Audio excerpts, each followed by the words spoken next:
Hey guys, it's Angelica here. Today I thought I would talk about self-sabotaging for the need to be right.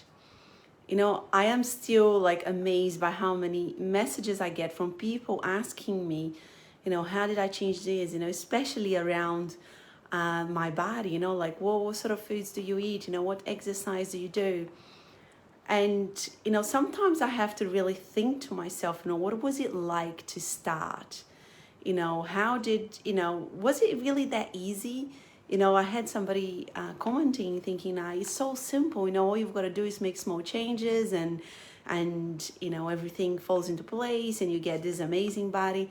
And it's very easy for people to look at my pictures now and really think that I have never been in any other place.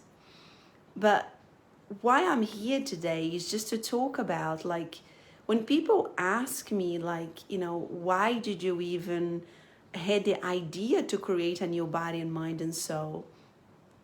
And I had, when I think about it, I get super passionate about it, because for me it was very obvious that if at 38 years old I was diagnosed with stage 3 bowel cancer without any family history or any medical history or anything to lead me to that diagnosis, I needed to acknowledge that everything that I had done to that point was wrong. And that was a very, very challenging realization, because we all want to be right. We all want to think that everything that we're doing each day is right. And I speak to people all the time that they tell me, how can you help me? And when I tell them, they say, but I can do that myself. And when I ask them, but how long have you been trying to do that for yourself? And people say, the reality is it's been 10 years, it's been 5 years, it's been a whole lifetime. And when you look at things that sell that it is everything that is to do with bikini pictures, but not so much a long life and long and healthy life. So I didn't go for the bikini picture. I went for the long, healthy life.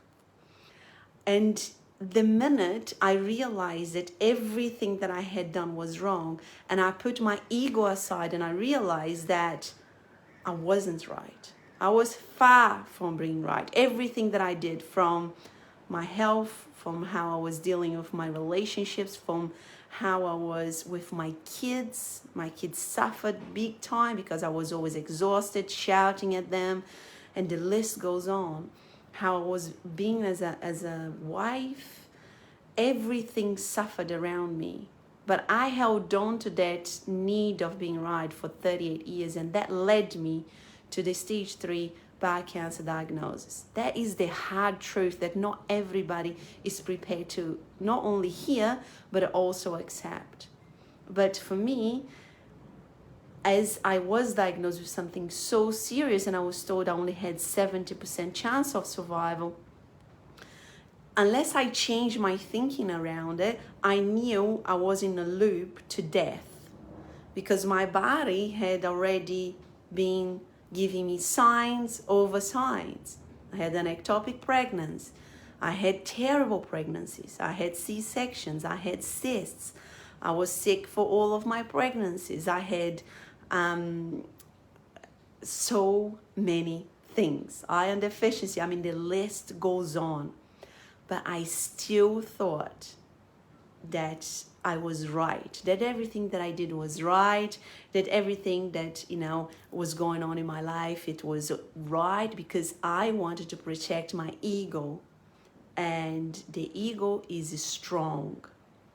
And it takes you a different level of mindset to really control and manage that relationship with your ego. Now, for me, when I speak to people and I know I can help them, and they tell me I can do this by myself, after a track record of history that they haven't been able to do that, it shows me that that person is not ready for the transformation or the change, and in essence to put the ego on the side.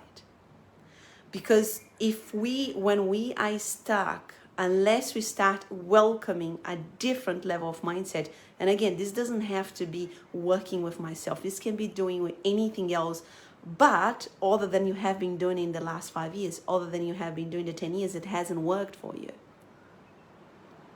You know, because if we are doing things that are not working, we just need to change that. Otherwise, you just keep getting the same results. And you know, and I'm all, you know, pro of people trying what suits them, what works for them.